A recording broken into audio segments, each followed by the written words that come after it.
So yeah, I found out what this message means. This message basically means that this cartridge is a bootleg. Oh, no kidding. Because this, I believe, replaces the battery has run dry message. When your CMOS battery dries up and your clock stops working. Sometimes it'll say the save file is okay, and the alternative is that it will say the save file was deleted. Oh. Because your save file can randomly get deleted. Oh. Apparently, playing on DS improves the chances of it getting deleted, but the thing that makes it the highest chance of getting deleted is beating the game. What? I'm planning on doing all the post-game stuff. You're telling me as soon as I beat Gary, the fucking game would just be over? It's possible. Oh, man. This save file is now a ticking time bomb. I think the best thing to do is just to not Think about it. like launch the game as little as possible. I got a speed run. You like bust into the mafia's headquarters, and one of the henchmen pulls you aside and says, "You know, ghosts are real." Like, shit, dude, I don't know. Oh yeah, I wanted to finish my thought about crosscode from last time because I forgot what I was talking about. But I wanted to talk about the main character because she's probably like she's simultaneously the best part and represents the worst part about that game because the character herself is great. She has a great design. She doesn't talk very much because of a plot reason. She can only talk in like one-word sentences basically, so her dialogue portraits have to do a lot of the talking. And she even has like animations for nodding her head or shaking her head, which is all great. The part that's bad about it is that I've expressed my dislike about ellipses on numerous occasions, and this is not any different from that. Probably over half of her dialogue is in ellipses accompanied with some kind of like silly looking face.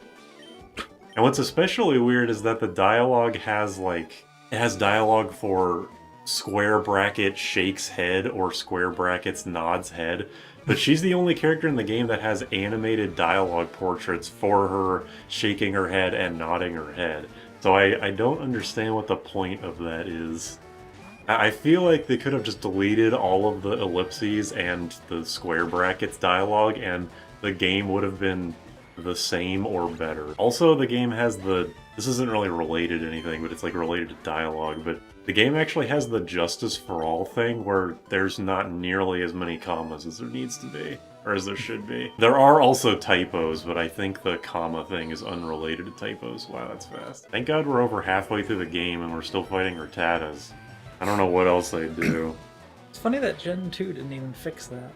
It made it worse, actually. There's more trainers with more underleveled Pokemon. But yeah, that's all I wanted to say about Crosscode. Good game, good main character. She reminds me of Marina Lightyears in the design, although I doubt that's intentional. Cute anime robot girl is a fairly common trope. I saw in Japan that Persona 3 FES has like an append version where you have to like put in the append disc and then take it out once the game starts and then put it in the regular game. So they did stop and swap, but real. They actually, like, they saw Rare doing it and were like, oh shit, no, we I can mean, do that. it's just like an action replay, if anything. Oh. It's just annoying, though. I mean, Japan PS2 games are already doing the thing where you could install the game to your hard drive. I'm surprised they didn't just do it like that. And that was after Persona 3 came out after they started doing that? Yeah, I think so. I think Kingdom Hearts even did that. Oh. It was just to reduce loading time. Oh yeah, I assume that's what it's for. Yeah, because you weren't allowed to actually start the game unless the disc was in there anyway. You think we should talk about Switch 2? I don't really have anything to add. Everybody's just pissed off about the prices and Trump tariffs and all that. Trunt. Trunt. That's a Donkey Kong character, I think. Honestly, the weirdest part about the Direct for me was the thing where they said that you had to use microSD Express cards, because I had never heard of those before. Me neither.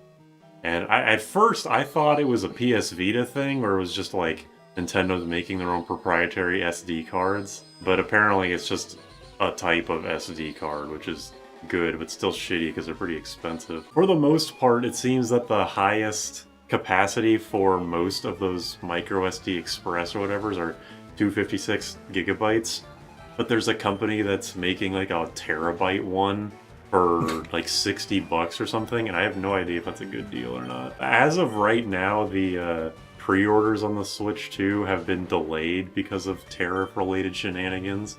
But it was going to be $450 plus or $500 if you get Mario Kart. And honestly, that doesn't seem too ridiculous to me. The $70 to $80 to $90 games, though, is ridiculous no matter how you look at it. Assuming that gift cards, eShop gift cards, can still be used with Switch 2, and I don't know why they wouldn't, I actually will have a $50 Switch gift card pretty soon. So I'll probably, like, get the Switch 2 and Mario Kart bundle, and then I'll get Kirby Air Riders, like actually buy that one, and then I'll just sit on it. I'll sit on the Switch 2 until you can hack it. And yes, I will put this on the internet, and yes, Nintendo will try to kill me. But I'm not monetized. You can't do shit to me. They can't kill you just for wanting to hack your Switch. They might kill you if you say you're gonna put backups on it. Oh shit, you're right. Well, good thing I don't want to do that then. God damn it. In the Switch 2 presentation, when they're showing the video chat and screen share stuff, it's always funny because Nintendo wants you to pretend like you live in a world where only Nintendo exists. So they're like, look at this thing we invented. yeah, look at this brand new technology. We invented voice chat. Which is like, whatever. I actually thought that the camera that comes with it doesn't come with the base set, right? You need to... Yeah, I think so. The only thing it comes with, quotation marks, is like a microphone on the Switch itself, I guess?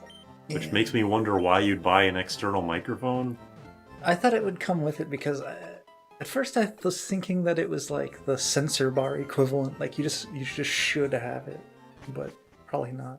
I doubt it. That'd be pretty weird. It'd just be like the Xbox One Connect conundrum all over again. I just kind of ignored all the stuff about the camera and all that because, I mean, yeah, Nintendo acting like they're making new technologies.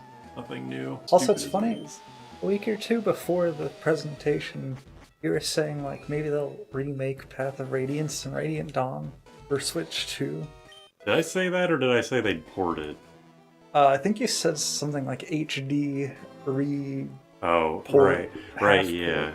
That I will say I was so fucking wrong. I was actually convinced that they would not do GameCube NSO because they just have been porting / remaking GameCube games, like, you know, Pikmin 1+2, Mario Sunshine was on 3D All-Stars, Thousand Year Door got the remake. I was like so sure they were gonna keep doing that. So I was like, yeah, they're just gonna like do a dual pack of Ike's games. But no, I was fucking so wrong. Yeah, but in response to you saying that, I was like, now they'll just put it on the GameCube Nintendo Switch Online as a joke, but it was actually real. It's real, yeah. I was wanting GameCube games on Switch Online for a while, and now it's there, and I don't have Switch Online anymore. I also won't get a Switch 2. When I inevitably get a Switch 2, we'll just juggle it around like we did for Smash Bros. Okay, like, I understand that the thing against NSO just as a whole is, or really just virtual consoles, like, how the fuck do I open it?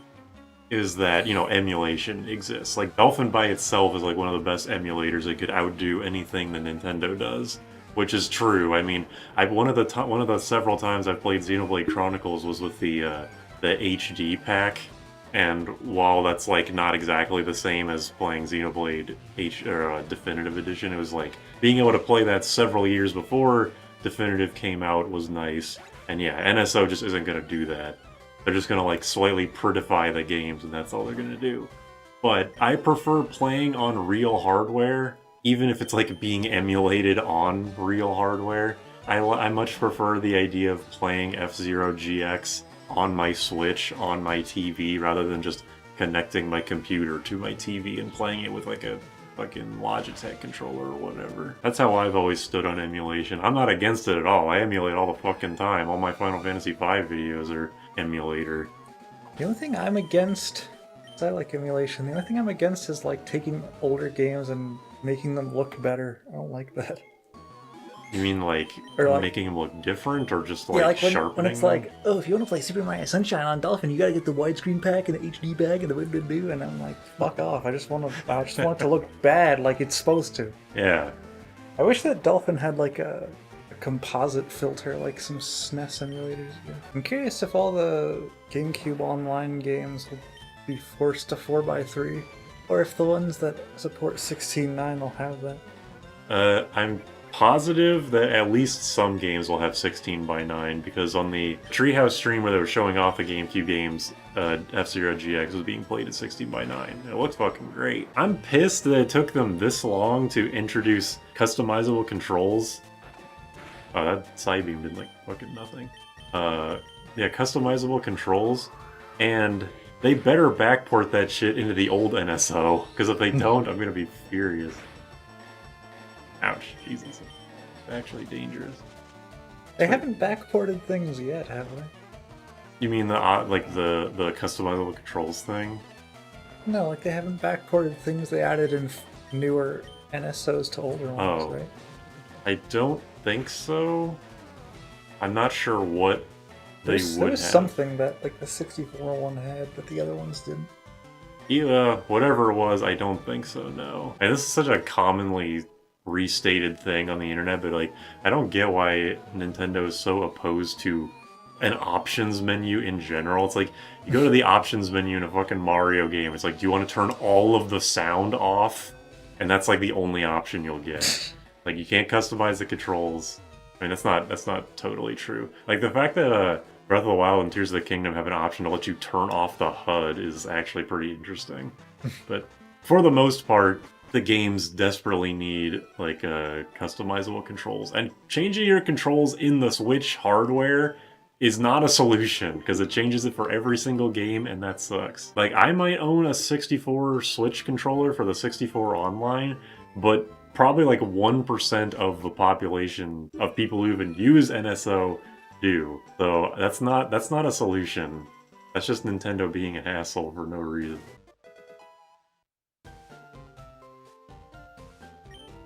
Oh. I will be abstaining from using that as long as possible, because I'm going to be getting Dream Eater later. That Yeah, area looked like the city from Get a Life. Get a life. It's one of the games Gaming Garbage played. Oh. Oh yeah. Okay, I remember that. And I beat it. You did? Yeah, it's like not supposed to be hard. Figuring out what to do is hard. So it is hard. I recorded wasn't all of meant it to be. because I was going to do something with it, but I just have no idea if I will. Was this like 5 years ago? This is like half a year ago. When I gave the Emerald Butterfree Nightmare, I noticed that Mimic was a legal move it could have.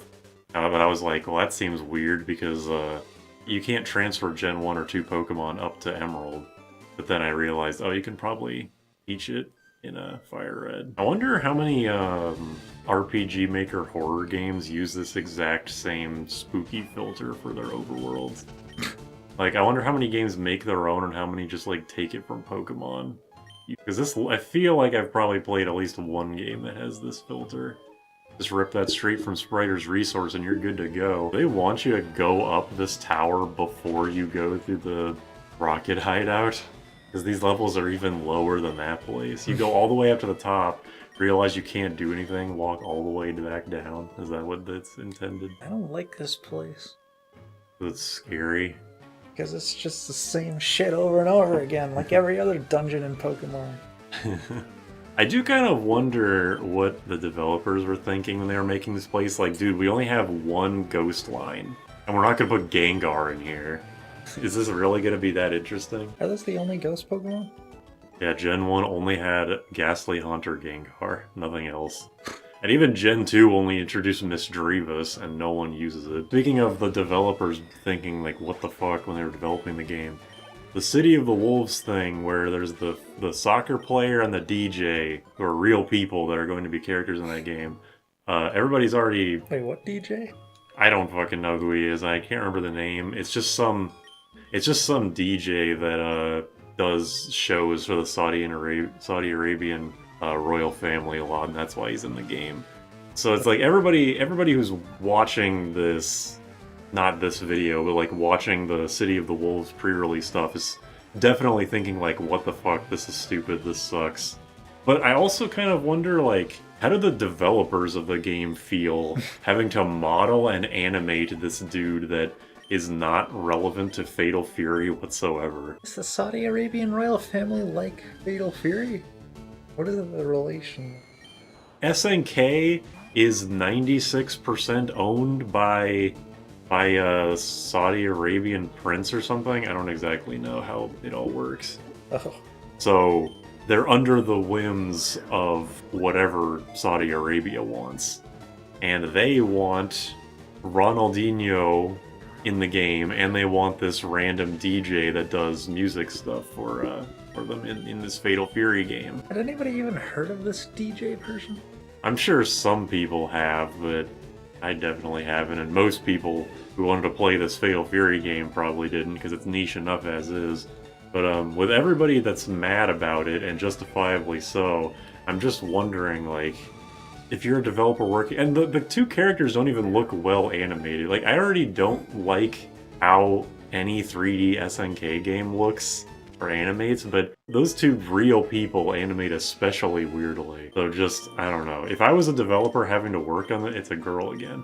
If I was a person having to work on that game, I would probably be annoyed that our bosses are having us work on something that has no relation to this Legacy series at all. So while everybody is mad, understandably, I just kind of feel bad for them. I don't know if this Marowak can actually hit me with anything, because... Is this Marowak ghost type? Should be. But no, they made a Ghost Marowak in Gen 7, I think. Ooh. Ghost Fire, or Ghost Ground, I don't know, it's at least Ghost. The child of Genghis Khan? Oh! Okay then, I guess that makes sense. That's the theory, yeah, is that Cubone is like a baby Kangaskhan, because they look kind of similar. There's so many Gen 1 Pokemon that are indicative that they never ever planned to do baby egg hatching and Pokemon breeding. Kangaskhan, Cubone, Onyx. Onyx? Yeah, because you hatch a tiny little egg and then a 3-story tall rock monster comes out of it. And then similarly, Kangaskhan, you hatch an egg and a mom with a baby comes out of it. And, you know, Cubone, you hatch an egg and its mom is dead immediately, apparently. Oh boy, we get to watch... Not only do we have to fight 3 of these guys, we get to watch them walk downstairs. When they walk off screen, the camera actually pans down to them walking down the stairs, and we have to watch them go through the entire dungeon, like, backwards, and it also watches them... Or we watch them get into random encounters. They have to fight all the trainers again. Pokemon are only good for making money.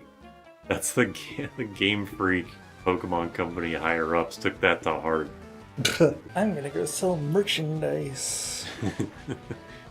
You hear this Pikachu thing? It's kind of cute, I guess. Gavin is going to Japan next week, and apparently going to like some Pokemon Center cafe. I didn't know that there was a Pokemon restaurant. In Japan, I figure there's a restaurant for every popular IP. There was a Kirby cafe for a while. I don't think it shut down because it was unpopular. I think it shut down because it was just like a limited time event. So I kind of figured out there's like a Pokemon cafe, there's a Mario cafe, there's shit like that.